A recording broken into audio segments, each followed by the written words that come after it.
హైదరాబాద్ నియోజకవర్గంలో ఉన్న ప్రజల మీద కాదు అని చెప్పి సందర్భంగా తెలియజేస్తా ఉన్నాను.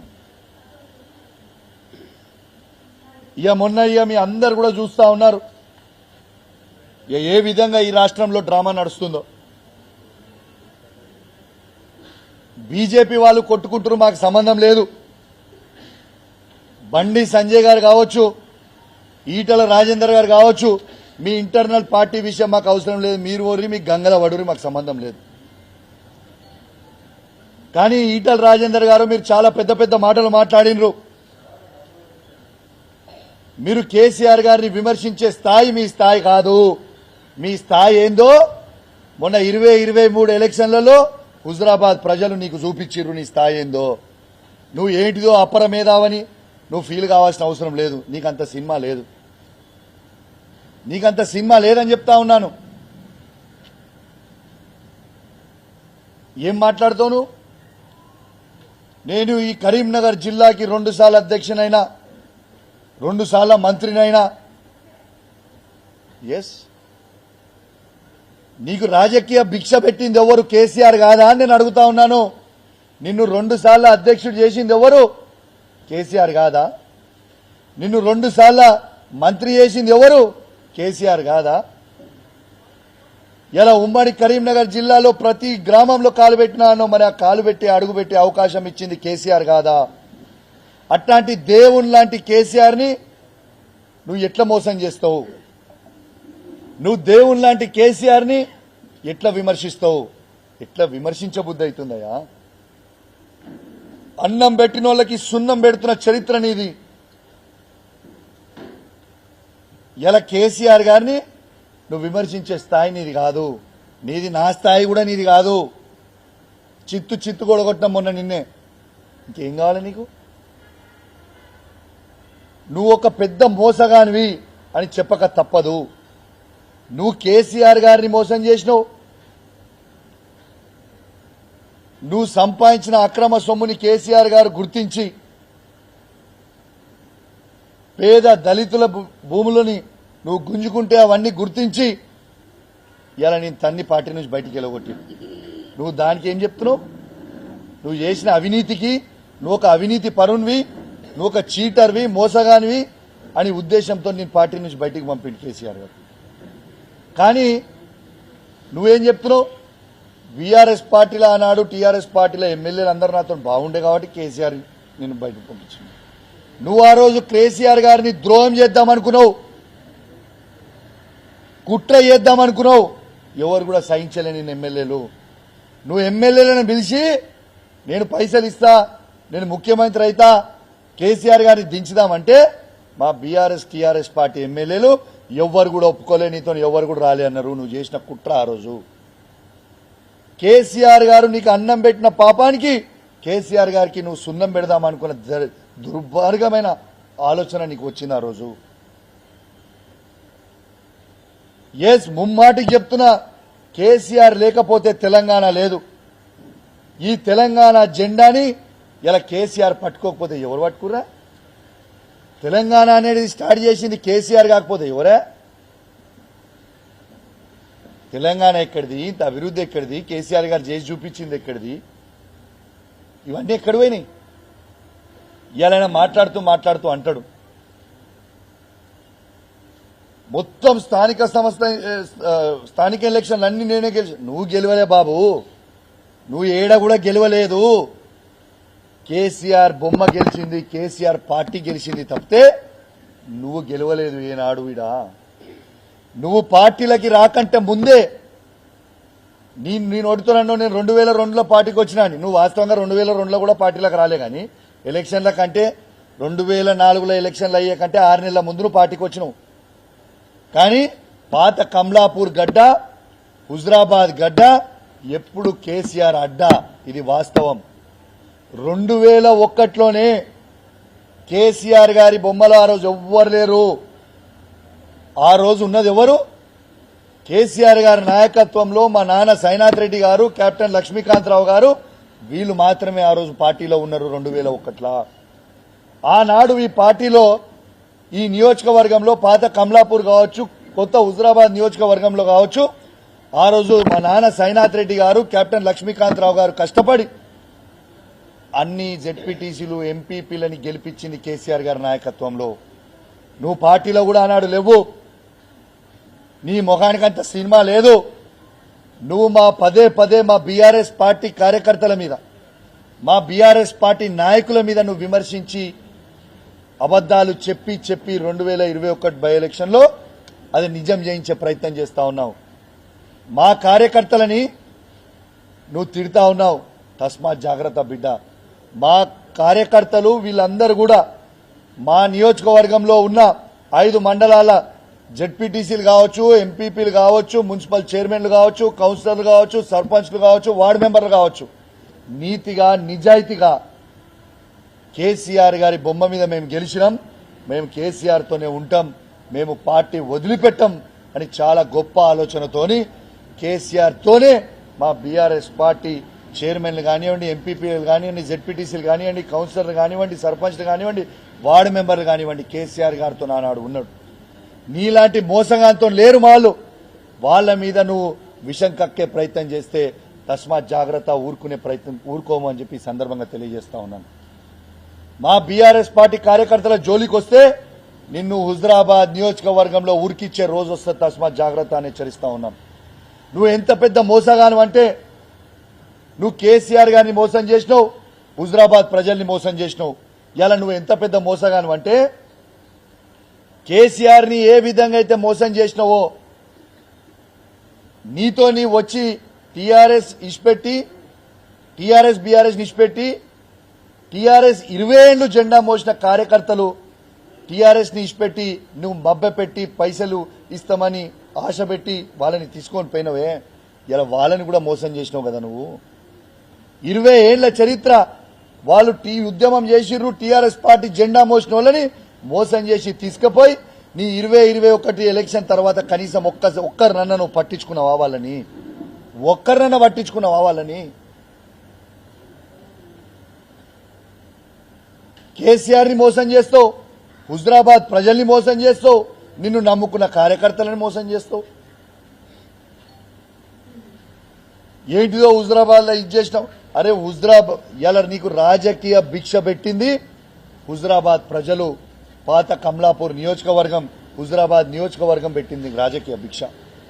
అట్లాంటి రాజకీయ భిక్ష పెట్టిన హుజరాబాద్ నియోజకవర్గంలో నువ్వు ప్రజల్ని పట్టించుకోకుండా ఇష్పెట్టి పోయి మల్కాజిర్లో పోయి నిలబడి హుజరాబాద్ ప్రజల్ని ఇష్పెట్టేసి ఇలా హుజరాబాద్ వాళ్ళు అన్నం పెట్టిందనే సబ్జెక్టు మర్చిపోయి మా షామీర్పేట్ గడ్డ అంటున్నావు. అరే వా, నీకు రాజకీయ భిక్ష పెట్టిన హుజరాబాద్ ప్రజల్ని మర్చిపోయి మా షామీర్పేట్ గడ్డ అంటున్నావు. అరే వా, చాలా అద్భుతంగా చెప్తున్నావు.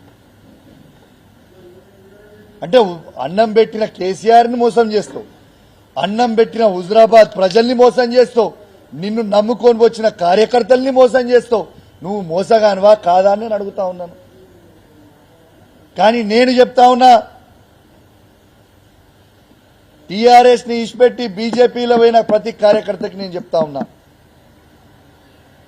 కేసీఆర్ గారి నాయకత్వంలో మీకు కౌశిక్ రెడ్డిగా నేను అండగా ఉంటా. మీరు టీఆర్ఎస్ పార్టీలో ఉన్నారు, మీరు కూడా కేసీఆర్ శిష్యులని నాకు తెలుసు. మీరందరూ కూడా వాపసు రావచ్చు, నేను స్వాగతిస్తా. I'm there. ఏ టీఆర్ఎస్ నుంచి పోయి బీజేపీలో చేరిన కార్యకర్తలు, అలా వాళ్ళు రాజేందర్ నమ్ముకొని పోయిన కార్యకర్తలు వాళ్ళు మోసపోయిర్రే, మీరు అధైర్యపడకండి, మీరు రావచ్చు వాపస్. Always gates are open. TRS party KCR నాయకత్వంలో మళ్ళా మిమ్మల్ని కాపాడుకునే బాధ్యత ఈడ ఉన్న శాసనసభ్యునిగా, బాధ్యత కలగ బీఆర్ఎస్ పార్టీ నాయకునిగా మీ అందరు కూడా హామీ ఇస్తున్నా. ఎవరు అధైర్యపడాల్సిన అవసరం లేదు. ఇంకోటి పెద్ద డైలాగ్ కొడుతుండు, నా చరిత్ర తెలుసా అంటుండు. అరే నీ చరిత్ర ఎవరికి తెలియదా? ఇదో పెద్ద జోక. ఏం చరిత్ర నీ చరిత్ర? నీ చరిత్ర ఒక మోసపు చరిత్ర. నువ్వు ఒక మోసగానివి. ఆ చరిత్ర చెప్తా ఇను, మంచిగా చెప్తా. నీ చరిత్ర తెలుసా అను, నీ చరిత్ర ఏందో నేను చెప్తా మంచిగా ఇను. ఈయన ఏం చేస్తుండే? గుడ్లు అమ్ముకుంటుండే. ఇలా గుడ్లు అమ్ముకునేటోడు ఏ స్థాయికి ఎదిగిందంటే బంగారు గుడ్లు అమ్ముకునే స్థాయికి ఎదిగిపోయాడు. మరి ఇదేదో నువ్వు బంగారు గుడ్డు అమ్ముకునే స్థాయికి వెళ్ళింది మాకు కూడా ఆ లాజిక్ చెప్తే, ఆ లాజిక్ మన గుడ్ల ఫామ్లు ఉన్న వాళ్ళందరికీ చెప్తాం ఆ లాజిక్. గుంట భూమి నీ చరిత్ర ఏంది? నార్మల్ గుడ్ల నుంచి బంగారు గుడ్లు అమ్ముకునే స్థాయికి పోయినావు.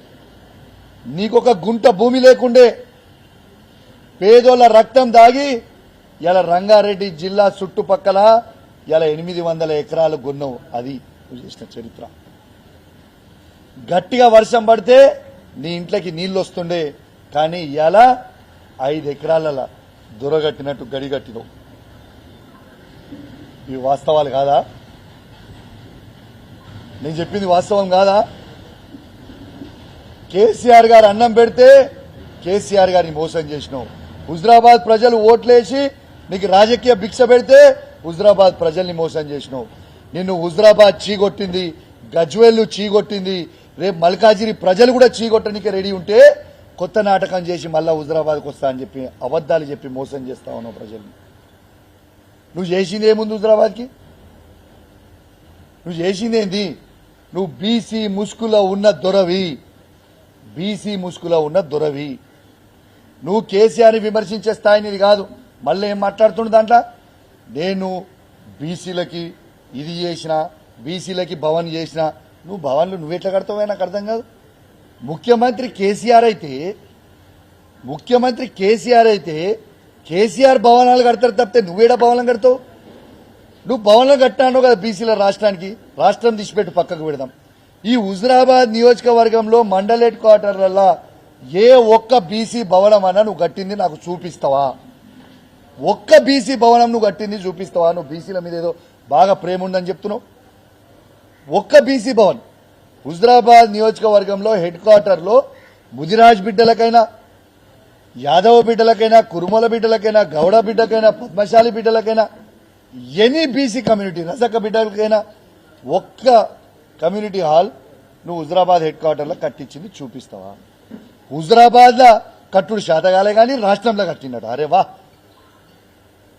సిగ్గు లేకుండా మంది పుట్టిన బిడ్డలు నాకు పుట్టిరని చెప్పుకుంటున్నట్టు ఈటల రాజేందర్ గారి వ్యవహారం అట్లా ఉంది.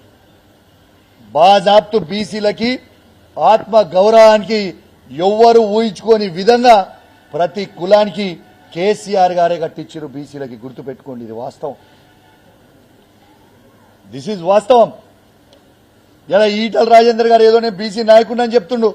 ఈటల రాజేందర్ గారు మీ సొంత అబ్బాయికి నాకు చెప్పడం ఇష్టం లేదు, కానీ ప్రజలు అనుకుంటున్న విషయం నీకు చెప్తా ఉన్నా. నీ కుటుంబ సభ్యులను ఏదో అనాలి, ఏదో దూషించాలని నా ఉద్దేశం కాదు. కానీ నువ్వు ఏ విధంగా మోసం చేస్తున్నావో, ప్రజలు ఏ విధంగా అనుకుంటున్నారో, ప్రజలు అనుకుంటున్నా ముచ్చట నీకు చెప్పాలని చెప్తా ఉన్నా. నువ్వు నీ సొంత కొడుకు పేరు ముదిరాజ్ అని పెట్టుకోలే, నీ సొంత కొడుకు పేరు రెడ్డి అని పెట్టుకున్నావు. నీ బిడ్డ పేరు ముదిరాజ్ అని పెట్టుకోలే, నీ బిడ్డ పేరు రెడ్డి అని పెట్టుకున్నావు. నిన్నగాక మొన్న నీకు పుట్టిన మనుమని పేరు కూడా ఆఖరికి రెడ్డి అని పెట్టుకున్నావు. ఇక నీకు బీసీల మీద హక్కేముంటుంది బ్రదర్? నేను ఛాలెంజ్ కడుతున్నా, ఈటల రాజేందర్ గారు సవాల్ విసురుతా ఉన్నా. కమలాపూర్ పట్టణం నుంచి ఆయన ముదిరాజు సోదరులు ఆయన ముదిరాజు చుట్టాలని ఇంటికి పిలిచి నువ్వు ఏనాడైనా నీ డైనింగ్ టేబుల్ మీద కూర్చోబెట్టి ఒక్కరోజన్నా భోజనం పెట్టినవా చెప్పు? ఏ ఒక్క ముదిరాజు బిడ్డకైనా మీ చుట్టాలని తీసుకొచ్చి భోజనం, వాళ్ళ ఇంటికి వస్తే చీడ పురుగులు చూసినట్టు చూసి వాళ్ళని బయటికి పంపించినావు. ఇది వాస్తవం కాదా? లేదో నేను హుజరాబాద్లో బాగా చేస్తా, బాగా పోతా అని మాట్లాడుతున్నావు. నువ్వు చేసింది ఏంటిది? నువ్వు పోయేది ఏంటిది? ఇక మధ్యలో మాట్లాడుతుండు బండి సంజయ్, కౌశిక్ రెడ్డి కలిసి తిరిగిర్రు, నా మీద కుట్ర చేస్తురు. అరే పిచ్చోడా ఈటల రాజేందర్, బండి సంజయ్ ట్రాప్ లో నువ్వు పడ్డావు. బండి సంజయ్ ట్రాప్ లో కౌశిక్ రెడ్డి పడరా బాబు, గుర్తుపెట్టుకో. బండి సంజయ్ ట్రాప్ లో నువ్వు పడి ఆగమాగమైతున్నావు నువ్వు, నేను కాదు. అభివృద్ధి కార్యక్రమానికి నా నియోజకవర్గంలో ఎవరు వచ్చినా, బండి సంజయ్ వచ్చినా, రేవంత్ రెడ్డి వచ్చినా, శ్రీధర్ బాబు గారు వచ్చినా, పొన్నం ప్రభాకర్ గారు వచ్చినా, ఎవరు వచ్చినా నా నియోజకవర్గానికి ఖచ్చితంగా బాధ్యత కలిగా శాసనసభ్యునిగా బరాబర్ పోతా నేను అభివృద్ధికి. ప్రజలు ఎన్నుకుర్రీడా? నువ్వు ఏంటిదో మాట్లాడి నీ కడుపులో విషయం పెట్టుకొని నువ్వు మాట్లాడుతూ ఊకొమ్మ. మరి పక్కనున్న మానకొండూరులో కూడా కవంపల్లి సత్యనారాయణరావు గారు, బండి సంజయ్ గారు తిరిగిరు. మరి చొప్పదండిలో కూడా మేడిపల్లి సత్యం బండి సంజయ్ గారు తిరిగిన. ఇది రాజకీయం కాదు, అభివృద్ధి కార్యక్రమం కోసం తిరిగిన. అంటే వాళ్ళు కూడా బీజేపీలోకి పోతున్నారన్నట. మరి నువ్వు నాకు చెప్పు, ఇంత పెద్ద మాటలు మాట్లాడినావు. మరి ఒక 2 days బ్యాక్ ఇగో చూడు, ఈటల్ రాజేందర్ గారు బట్టి విక్రమార్కతో కలిసి ఓ ప్రోగ్రామ్ అటెండ్ అయ్యిండు. బట్టి విక్రమార్క కార్లో వేరు. మరి నువ్వు కాంగ్రెస్ పార్టీలో పోతున్నావా? మరి అంటే నువ్వు చేస్తున్నావు సంసారం, ఎదుటోడు చేస్తే వ్యభిచారమా? అసలు నేను ఒకటే అడుగుతున్నా. మరిగో పొంగులేటి శ్రీనివాసరెడ్డి గారు, పొన్నం ప్రభాకర్ గారు, బండి సంజయ్ గారు కార్యక్రమంలోకి వచ్చిర్రు. మరి దీన్ని ఏమంటావు? అసలు నువ్వు ఏం మాట్లాడతావో. ఇగో బండి సంజయ్ గారు, మేడిపల్లి సత్యం గారు, ఇదిగోండి సేమ్ మేడిపల్లి సత్యం గారు. మరి రాజేందర్ గారు, మీరు దీవన్నిటికీ కూడా మీరు జవాబు చెప్పాల్సిన అవసరం ఉన్నది కదా. ఇదిగోండి కవంపల్లి సత్యనారాయణ గారు, బండి సంజయ్ గారు, ఇది అభివృద్ధి కార్యక్రమం కోసం తిరిగింది. మరి ఆనాడు పొన్నం ప్రభాకర్ గారు 2009లో ఎంపీ ఉన్నప్పుడు, మీరు శాసనసభ్యులు ఉన్నప్పుడు మీ ఇద్దరు కలిసి తిరగలేదా? ఒకరి మీద బురదేయడము, కడుపులంతా విషం పెట్టుకోవడము, ఇవన్నీ బంద్ చేయ బ్రదర్. నేను ఎవ్వరు నమ్మడానికి సిద్ధంగా లేరు. ఇది ఒక్కటి మీరు గుర్తుపెట్టుకోండి. నిన్ను ఆల్రెడీ హుజరాబాద్ ప్రజలు చీగొట్టి పంపించిండ్రు, గజ్వేల్ ప్రజలు చీగొట్టి పంపించిండ్రు, మల్కాజిగిరి ప్రజలు చీగొట్టడానికి సిద్ధంగా ఉన్నారు. మళ్ళీ ఒక కొత్త డ్రామా చేసి పంపుతాం. ఎంత సిగ్గుచేటంటే, నేను పెద్ద నాయకుడిని, హుజరాబాద్ ప్రజలు